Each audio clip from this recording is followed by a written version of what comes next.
Mi padre vendió mi auto y usó el dinero para un sofá con su nueva esposa. Ese sofá les costó todo. Compré mi auto con dinero que había ahorrado desde los 14 años, trabajando en una tienda de comestibles, luego en un restaurante, luego haciendo jardinería cada verano. Me tomó 4 años ahorrar 12.000 euros para un auto confiable que me llevara a través de la universidad y mi primer trabajo. Mi padre se había reído cuando lo compré, diciendo que debería haber conseguido algo más llamativo, pero quería algo que durara. Nunca había ayudado con la compra, nunca ofreció un euro, solo se quejó de que lo hacía ver mal cuando su hijo manejaba algo tan básico. 2 años después, mi padre se casó con Patricia después de conocerla por 4 meses. Se mudó a su casa con sus 3 hijos e inmediatamente comenzó a redecorar todo. Cada semana, algo nuevo tenía que irse, porque no coincidía con su visión. La mesa de centro estaba mal, las sillas de la cocina estaban desactualizadas, la sala necesitaba una renovación completa. Mi padre estuvo de acuerdo con todo, maximizando tarjetas de crédito para mantenerla feliz. Cuando regresé de la universidad para las vacaciones de primavera, mi auto había desaparecido de donde lo había estacionado en su entrada. Pregunté dónde estaba, y dijo que lo había mandado remolcar porque estaba goteando aceite. Revisé la entrada y no había mancha de aceite. Llamé a la compañía de remolque y dijeron que lo habían llevado a un depósito a petición del propietario. El propietario, siendo mi padre, ya que cometí el error de poner su nombre en el título para propósitos de seguro cuando tenía 18 años. Fui al depósito y dijeron que el auto había sido marcado para subasta porque el propietario lo había transferido. Mi padre había vendido mi auto a una subasta mayorista por dinero rápido. Cuando lo confronté, Patricia estaba sentada en su nuevo sofá, este seccional de cuero masivo que ocupaba toda la sala. Estaba pasando sus manos sobre él, hablando de lo perfecto que era para su nueva vida juntos. Mi padre dijo que el auto era técnicamente suyo, ya que su nombre estaba en el título, y no lo estaba usando lo suficiente para justificar mantenerlo. Estaba literalmente en casa de vacaciones de la universidad, donde lo usaba todos los días. Dijo que podía usar el autobús cuando regresara a la escuela. Patricia añadió que los jóvenes estaban demasiado apegados a las cosas materiales de todos modos. Esta mujer que exigía todo nuevo me estaba diciendo que era materialista por querer mi propio auto que pagué. Mi padre dijo que me había hecho un favor porque ahora no tendría que preocuparme por mantenimiento y seguro. Le recordé que pagaba mi propio seguro y acababa de hacer todo el mantenimiento durante las vacaciones de invierno. Dijo que estaba siendo desagradecido por todo lo que había hecho por mí. No había hecho nada, excepto poner su nombre en un título. Patricia dijo que el dinero de mi auto había sido bien usado para hacer su hogar hermoso para su familia mezclada. Sus hijos, que eran todos mayores que yo, no habían contribuido con nada, pero se beneficiaban de que mi auto fuera vendido. Estaban sentados en el sofá que mi auto había pagado, tomando fotos para sus redes sociales sobre el gran gusto de su mamá en muebles. Llamé a mi madre llorando y dijo que lo dejara ir, que pelear con mi padre no valía la pena. Pero luego llamó a su hermano Carlos, que era abogado. Carlos dijo que lo que mi padre hizo era técnicamente legal, pero moralmente reprobable. También dijo que si podía probar que había pagado por el auto completamente solo, podría tener un caso por robo por conversión. Tenía cada recibo, cada estado de cuenta bancario mostrando mis depósitos de mis trabajos, todo probando que había comprado ese auto yo mismo. Carlos envió a mi padre una carta diciendo que estábamos preparados para tomar acción legal. Mi padre llamó gritando que estaba destrozando su nueva familia por un auto estúpido. Patricia tomó el teléfono diciendo que era un niño mimado tratando de arruinar su felicidad. Carlos me dijo que documentara todo lo que dijeron. Entonces algo increíble pasó. La casa de subastas me llamó porque habían encontrado mi permiso de estacionamiento de la universidad y correo con mi nombre en la guantera. Querían verificar que la venta fuera legítima. Expliqué la situación y dijeron que el auto aún no se había vendido. Iría a subasta la próxima semana. No podían detener la venta, pero me dijeron cuándo y dónde sería. No podía permitirme comprar mi propio auto de vuelta, pero Carlos tuvo una idea. Se acercó al ex esposo de Patricia, Roberto, que todavía estaba amargado por el divorcio. Roberto era rico, dueño de una cadena de restaurantes, y odiaba que Patricia lo hubiera dejado por mi padre, que no tenía dinero. Carlos le contó a Roberto sobre la situación del sofá, y Roberto pensó que era gracioso que mi padre tuviera que vender el auto de su hijo para permitirse muebles. Roberto apareció en la subasta y compró mi auto por 15.000 euros, 3.000 más de lo que valía, solo para subir el precio. Luego me llamó y dijo que podía tenerlo de vuelta por exactamente lo que había pagado originalmente, 12.000 euros. Pero ya no tenía 12.000 euros. Roberto dijo que podía trabajarlo en sus restaurantes durante el verano y tomar el auto. La mejor parte fue que Roberto sabía que Patricia reconocería el auto. Se aseguró de manejarlo pasando por la casa de mi padre algunas veces antes de dármelo. Patricia lo vio y exigió saber por qué Roberto tenía mi auto. Cuando descubrió que lo había comprado para devolvérmelo, se volvió loca. Comenzó a gritar en el momento en que vio a Roberto llegar frente a su casa con mi auto. No estaba allí, pero mi padre me llamó esa noche y pude oírla gritando en el fondo sobre eso. Sonaba cansado cuando me pidió devolver el auto para mantener la paz. Le dije que no. Dijo que estaba destrozando su matrimonio por algo que era técnicamente suyo. De cualquier manera, le recordé que el auto nunca fue suyo. Solo tenía su nombre en un pedazo de papel, y yo había pagado cada centavo por mí mismo. Dijo que Patricia estaba teniendo un colapso por esto, y que necesitaba ser la persona más madura. Le pregunté por qué tenía que ser la persona más madura cuando él era quien vendió mi auto sin preguntar. Me colgó. A la mañana siguiente, estaba haciendo café en mi apartamento cuando alguien tocó mi puerta. La abrí, y mi padre estaba parado allí con Patricia justo detrás de él. No les había dado mi dirección, pero mi padre debía haberla conseguido de la universidad de alguna manera. Patricia me empujó antes de que pudiera decir algo y caminó directo a mi sala, mirando alrededor como si estuviera inspeccionando. Mi padre la siguió, y yo solo me quedé parado sosteniendo la puerta abierta, preguntándome si debería llamar a alguien. Patricia comenzó a hablar sobre lo irrespetuoso que estaba haciendo con su nueva familia. Dijo que habían trabajado duro para construir algo hermoso juntos, y yo estaba tratando de destruirlo por despecho. Mi padre asintió con todo lo que dijo, como si hubiera practicado esto con ella en el auto. Realmente me dijo que debería estar agradecido de que usaran el dinero de mi auto para algo que beneficia a todos en lugar de solo a mí. Le pregunté cómo un sofá en su casa me beneficia cuando vivo a 2 horas de distancia en la universidad. Dijo que la familia se trata de sacrificio y compartir recursos. Señalé que sus 3 hijos, que eran todos mayores que yo, no sacrificaron nada. Mi padre dijo que esto no se trataba de ellos. Patricia siguió hablando sobre cómo el sofá representaba su compromiso de mezclar sus familias y crear un espacio acogedor. Le dije que podría haber creado un espacio acogedor sin robar mi auto. Dijo que estaba siendo dramático y que los jóvenes no entienden el valor de invertir en un hogar. Esta mujer que conocía a mi padre por menos de un año me estaba dando lecciones sobre valores familiares. Mi padre finalmente habló y dijo: tal vez podríamos arreglar algo donde los ayudara con algunas facturas y me ayudarían a conseguir otro auto eventualmente. Les dije a ambos que se fueran. Patricia dijo que me arrepentiría de quemar puentes con mi propio padre. Abrí la puerta más amplia y esperé hasta que salieron. Ese fin de semana, manejé al restaurante de Roberto para comenzar a trabajar los 12,000 euros. El lugar era más grande de lo que esperaba. Un lindo restaurante familiar con un bar completo y un patio exterior. Roberto me encontró en la entrada trasera y me mostró dónde marcar la entrada. Me presentó al gerente de cocina, quien me preparó lavando platos y haciendo trabajo de preparación. El trabajo era honesto y directo. Nada complicado sobre fregar ollas y cortar verduras. Roberto regresó durante mi descanso y me dijo que podía tomar turnos extras si quería pagar las cosas más rápido y mantener algo de dinero para gastar en la escuela. Dijo que sus empleados comían antes de sus turnos y el pago era justo. Trabajé 8 horas ese día y mis manos estaban en carne viva al final, pero se sentía bien estar ganando mi auto de vuelta apropiadamente. 2 semanas después, mi padre llamó mientras estudiaba para finales. Sonaba estresado desde el principio, hablando rápido sobre sus pagos de tarjetas de crédito matándolos. Preguntó si tenía dinero que pudiera prestarles para ayudar a pasar el mes. Le recordé que literalmente acababa de vender mi auto y gastar el dinero en muebles. Se puso defensivo inmediatamente, diciendo que era diferente porque Patricia lo necesitaba para su salud mental y su ambiente doméstico. Le pregunté cómo comprar un sofá era un tratamiento de salud mental. Dijo que no entendería porque nunca había estado casado o tuve que mezclar una familia. Le dije que entendía que había robado a su propio hijo para comprar algo que no podía permitirse. Dijo que no estaba pidiendo mucho, solo lo suficiente para cubrir un pago para que no los golpearan con cargos por atraso. Le dije que no, y me llamó egoísta antes de colgar. Unos días después, comencé a ver publicaciones de la hija mayor de Patricia en las redes sociales. Me estaba etiquetando en cosas sobre cómo algunas personas no pueden dejar que sus padres sean felices. Sus hermanos se unieron concordando con ella en los comentarios.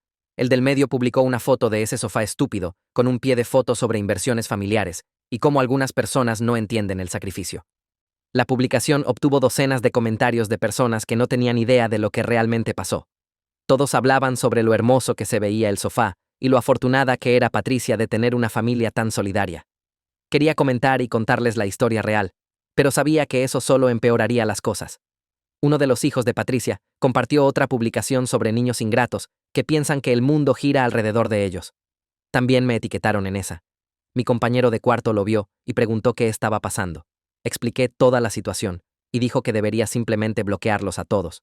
Lo pensé, pero quería ver qué publicarían después. Tío Carlos me llamó unos días después. Dijo que potencialmente podía demandar por la diferencia entre lo que mi padre obtuvo por el auto en subasta y su valor real. También mencionó el estrés emocional como otro ángulo. Lo pensé por casi una semana. La idea de arrastrar esto en los tribunales por años me cansó solo de pensarlo. Lo llamé de vuelta y dije que no quería hacerlo. Le dije que solo quería seguir adelante con mi vida y dejar que mi padre lidiara con el lío que había creado. Carlos dijo que entendía, pero la opción siempre estaría ahí si cambiaba de opinión. Mi padre intentó un enfoque diferente como un mes después de mi trabajo en el restaurante. Llamó y dijo que sentía cómo habían salido las cosas. Quería arreglarlo ayudándome con los libros de texto del próximo semestre. Esperé el truco porque sabía que venía. Dijo que necesitaría que les dijera a los hijos de Patricia que dejaran de acosarme en línea primero. Le pregunté por qué mi perdón estaba condicionado a hacer su vida más fácil con su nueva familia. Dijo que no era así. Solo pensaba que si todos pudiéramos superar esto, entonces todos se beneficiarían. Le dije que no les iba a decir a los hijos de Patricia que hicieran nada y no necesitaba su ayuda con libros de texto. Dijo que estaba siendo terco y que la familia debería poder perdonarse entre sí. Le recordé que la familia no debería robarse entre sí en primer lugar.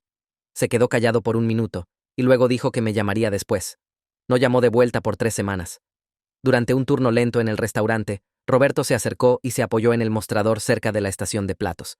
Preguntó cómo me estaba yendo con todo y dije que me las estaba arreglando. Comenzó a hablar sobre su matrimonio con Patricia y cómo siempre necesitaba la siguiente cosa nueva para sentirse feliz. Dijo que comenzó pequeño con ropa y decoraciones, pero luego siempre era algo más grande. Un auto nuevo, una remodelación de cocina, unas vacaciones que no podían permitirse. Dijo que ver a mi padre cometer los mismos errores era como ver un accidente automovilístico en cámara lenta. Me dijo que compró mi auto de vuelta, en parte porque sabe exactamente cómo opera Patricia y quería poner una llave inglesa en sus planes.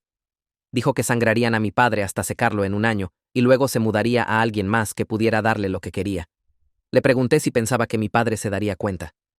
Roberto se rió y dijo: algunas personas tienen que aprender las cosas de la manera difícil. Mi madre me llamó una noche mientras caminaba de vuelta a mi apartamento desde la biblioteca. Dijo que necesitaba contarme algo sobre mi padre. Sonaba nerviosa, lo cual no era como ella. Me dijo que hizo cosas similares durante su matrimonio, tomando dinero de sus ahorros para sus propias compras sin preguntar. Dijo que una vez usó $3,000 que había estado ahorrando para un techo nuevo para comprar una motocicleta que vendió 6 meses después. Dijo que debería haberme advertido cuando puse su nombre en el título, pero esperaba que hubiera cambiado. No quería hablar mal de él conmigo porque pensaba que los padres no deberían hacer eso. Le dije que deseaba que hubiera dicho algo antes. Dijo que lo sabía ahora. Pero en ese momento realmente creía que las personas podían cambiar. Estaba trabajando un turno de cena la semana siguiente cuando vi a mi padre y Patricia entrar. Los sentaron en una mesa en la esquina trasera. Estaba en la cocina así que no me vieron, pero podía observarlos a través de la ventana. Patricia siguió gesticulando dramáticamente con sus manos, y mi padre solo se sentaba allí luciendo exhausto. Estaba hablando rápido, y lo suficientemente alto como para que pudiera oír su voz, aunque no podía distinguir las palabras. En un punto, se levantó y salió corriendo del restaurante. Mi padre se sentó allí mirando su plato por al menos 10 minutos. Finalmente, dejó dinero en la mesa y salió tras ella. El mesero que había estado cuidando su mesa regresó a la cocina y dijo que apenas habían tocado su comida. Dijo que la mujer se había estado quejando de todo, desde la temperatura hasta la música, hasta el tiempo de espera, aunque solo habían estado allí 20 minutos. Roberto comenzó a darme más responsabilidad alrededor de la 3ª semana de trabajar en el restaurante. Me sacó del fregadero durante un turno lento de almuerzo del martes y me dijo que siguiera a uno de los meseros por el resto del día. El mesero era esta mujer llamada Rita, que había estado trabajando allí por 6 años y conocía a cada cliente regular por nombre. Me mostró cómo balancear platos por mi brazo, cómo leer una mesa para saber cuándo necesitaban recargas sin rondar, y cómo lidiar con clientes difíciles sin perder la calma. Al final del turno, le dijo a Roberto que era un natural, y me movió al piso permanentemente. Las propinas eran mucho mejores que los salarios de lavaplatos.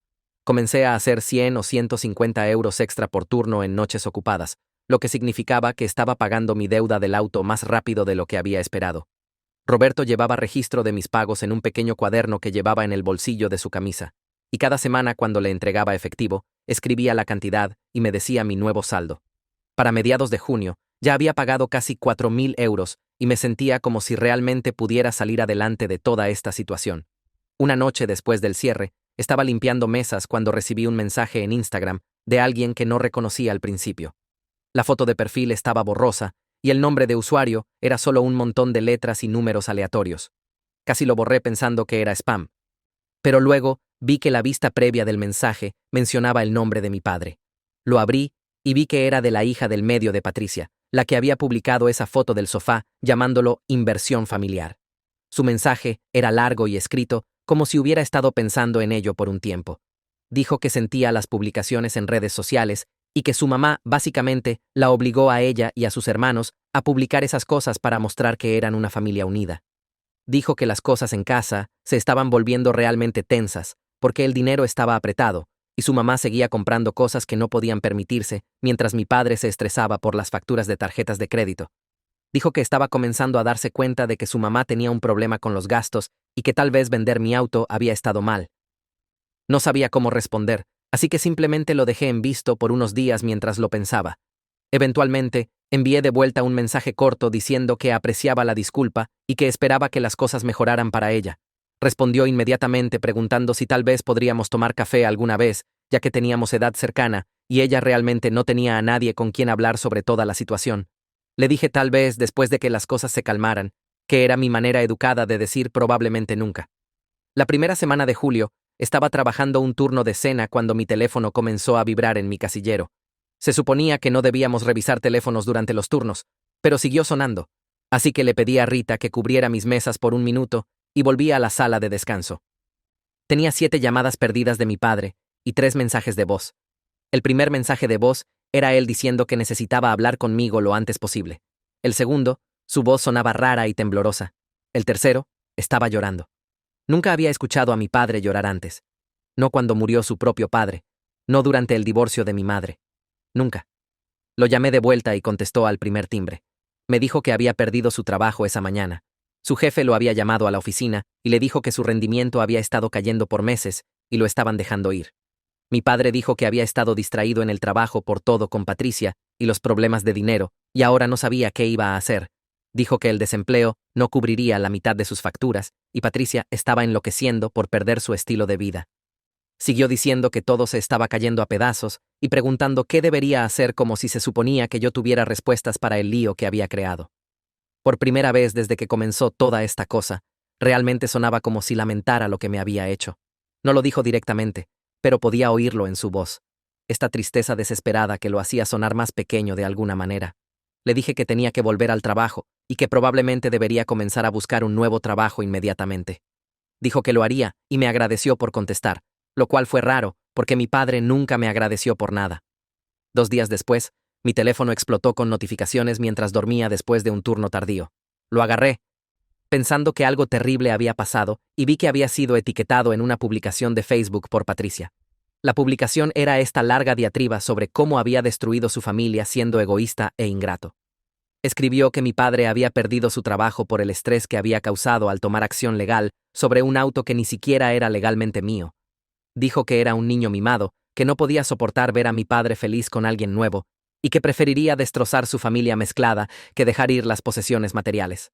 Etiquetó a un montón de miembros de la familia, incluyendo algunos de mis primos y tías del lado de mi padre, más varios de sus amigos del trabajo y su vecindario viejo. La publicación ya tenía docenas de comentarios de personas que apenas conocía, diciendo cosas como que siempre supieron que era problemático, o preguntando qué tipo de niño demanda a su propio padre. Algunas personas me defendieron diciendo que no conocían toda la historia, pero la mayoría de los comentarios fueron brutales. Tomé capturas de pantalla de todo y se las envié a mi madre y tío Carlos. Mi madre llamó inmediatamente diciendo que esto estaba fuera de control y preguntando si estaba bien. Tío Carlos llamó 10 minutos después y me dijo que no respondiera a nada y no borrara las capturas de pantalla. Tío Carlos envió a Patricia una carta de cese y desistimiento ese mismo día. Me dijo después que había hecho que su asistente la redactara y la enviara por correo certificado dentro de 3 horas de que yo le enviara las capturas de pantalla. La carta decía que Patricia había cometido difamación al hacer declaraciones públicas falsas que dañaron mi reputación, y que si no removía la publicación y emitía una disculpa pública dentro de 24 horas, presentaría una demanda en mi nombre.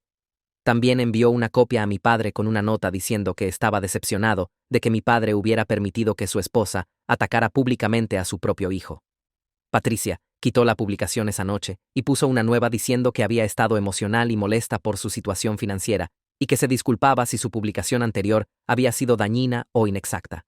Fue la mayor no disculpa que había visto, pero tío Carlos dijo que era suficiente para evitar una demanda. Me llamó la mañana siguiente y dijo que esto era exactamente para lo que servían las herramientas legales: protegerte de personas que tratan de destruir tu reputación cuando están enojadas. Dijo que saber cuándo usar esas herramientas y cuándo dejar las cosas ir era parte de ser adulto y que estaba aprendiendo esa lección antes que la mayoría de las personas. Le agradecí por manejarlo tan rápido y dijo que eso es lo que hace la familia unos por otros, lo que me hizo pensar sobre cómo mi padre también se suponía que era familia, pero había dejado que su esposa me difamara en línea sin decir una palabra para detenerla. Roberto me apartó durante un periodo lento a mediados de julio y preguntó si tenía un minuto para hablar en su oficina. Pensé que tal vez había arruinado una orden o recibido una queja de cliente, pero parecía relajado cuando nos sentamos. Dijo que había estado haciendo muy buen trabajo y que había notado que era confiable y bueno con los clientes, incluso cuando las cosas se volvían estresantes. Preguntó si estaría interesado en una posición permanente de medio tiempo durante el año escolar cuando regresara a la universidad. Dijo que el dinero sería decente y podría trabajar alrededor de mi horario de clases. Además, si seguía desarrollando mis habilidades, podría moverme a un rol de supervisor de turno, lo que se vería bien en un currículum. Le dije que tendría que pensarlo porque no sabía qué tan exigentes serían mis clases de otoño. Pero honestamente, ya estaba pensando que sí. El dinero ayudaría, y tener experiencia laboral real en gestión sería mucho mejor que los trabajos aleatorios del campus que tenían la mayoría de mis amigos. Roberto dijo que le avisara antes del final del verano y que la oferta se mantendría abierta. También mencionó que había estado impresionado con cómo había manejado todo con mi padre y Patricia, diciendo que muchas personas de mi edad se habrían desmoronado o se habrían vuelto amargas, pero yo simplemente seguí trabajando y me mantuve enfocado. Eso realmente significó algo viniendo de él, ya que había pasado por su propio divorcio desordenado con Patricia y sabía exactamente cómo operaba. Mi padre llamó de nuevo a principios de agosto, sonando aún peor que antes. Dijo que él y Patricia estaban 3 meses atrasados en la hipoteca y sus cheques de desempleo no eran suficientes para ponerse al día. Dijo que el banco les había enviado un aviso sobre procedimientos de ejecución hipotecaria y podrían perder la casa. Parte de mí se sintió mal porque todavía era mi papá y no quería que estuviera sin hogar. Pero otra parte de mí siguió pensando en ese seccional de cuero de 15,000 euros sentado en su sala ocupando todo ese espacio mientras no podían pagar su hipoteca.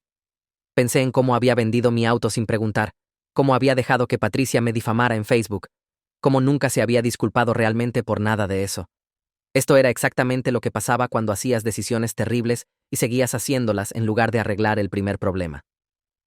Le dije que sentía que estuviera pasando por eso, pero no sabía qué esperaba que hiciera al respecto. Dijo que no estaba pidiendo nada, solo quería que supiera lo que estaba pasando, pero podía oír en su voz que esperaba que me ofreciera ayudar. Hice mi pago final a Roberto el último sábado de agosto. Había estado tomando turnos extra todo el mes para conseguir que los últimos 800 euros se pagaran antes de que comenzara la escuela.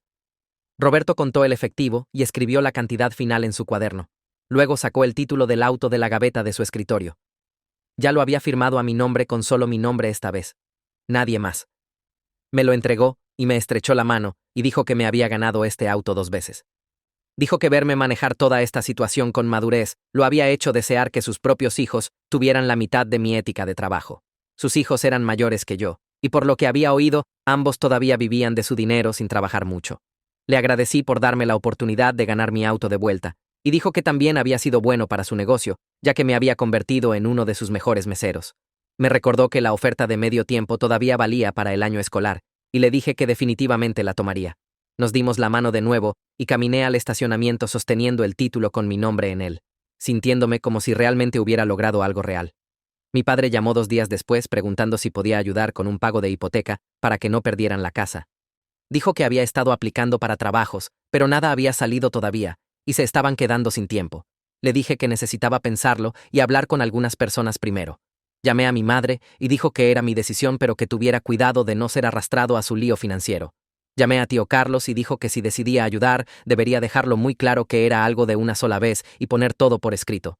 Dijo que mi padre necesitaba entender que había condiciones y consecuencias. Lo pensé por un día completo, y finalmente llamé a mi padre de vuelta. Le dije que le daría 2.000 euros como algo de una sola vez, pero lo quería por escrito que me lo pagaría de vuelta. También le dije que esta era la única ayuda que iba a recibir, y si él o Patricia alguna vez venían tras mi auto o mi dinero de nuevo, habría terminado completamente. No más oportunidades, no más obligaciones familiares, simplemente terminado. Se quedó callado por un minuto, y luego dijo que entendía y aceptaba mis condiciones. Realmente sonó agradecido, en lugar de con derecho por primera vez en meses. Dijo que había tomado decisiones terribles tratando de mantener feliz a Patricia, y que debería haber protegido mi auto en lugar de venderlo. No fue una disculpa completa, pero fue más responsabilidad de la que había esperado de él. Le dije que llevaría el dinero en unos días y colgué, sintiéndome como si tal vez algo finalmente hubiera cambiado entre nosotros, aunque fuera solo un poco. Manejé a su casa 3 días después con el efectivo en un sobre. Mi padre abrió la puerta, luciendo mayor de alguna manera, como si los últimos meses lo hubieran envejecido. Me invitó a entrar y lo seguí a la mesa de la cocina donde tenía un contrato escrito a mano listo. Era simple, solo declarando que le estaba prestando 2.000 euros para un pago de hipoteca y me los pagaría de vuelta en cuotas mensuales de 200 euros comenzando en octubre. Lo firmó, y yo lo firmé, y le di el sobre. Contó el dinero 2 veces, y luego simplemente se sentó mirándolo por un minuto, antes de ponerlo en su billetera. Me agradeció y dijo que sabía que no merecía mi ayuda después de lo que había hecho. Le dije que esta era la última vez, y él asintió diciendo que entendía completamente. Nos sentamos allí incómodamente por unos minutos, y luego me fui sintiéndome raro sobre toda la cosa, pero también como si tal vez hubiéramos dado vuelta a algún tipo de esquina. La segunda semana de septiembre, mi padre me llamó mientras empacaba para la escuela. Dijo que necesitaba contarme algo y preguntó si podía venir. Manejé a su casa, y lo encontré sentado en los escalones del frente en lugar de adentro. Se veía aliviado cuando me vio, casi más ligero de alguna manera. Dijo que él y Patricia se estaban separando, y ella se mudaría con su hermana al día siguiente. Le pregunté si estaba bien, y dijo honestamente que se sentía mejor de lo que había estado en meses. Dijo que la presión constante de gastar dinero que no tenían lo estaba destruyendo, y no podía seguir viviendo así. Necesitaba descifrar su vida sin alguien siempre exigiendo más.